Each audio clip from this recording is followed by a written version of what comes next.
This is 42.65 carats. Grade 5 rough opal from Lightning Ridge.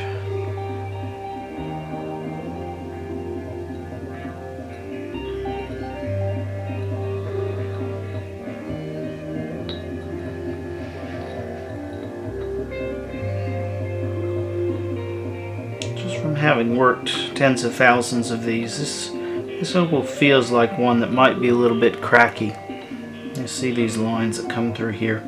I would expect that, I mean, I can't break it with my hand, but just from experience, I would expect that my end stone wouldn't be this big. It might, you know, one of these cracks might run. So just keep that in mind.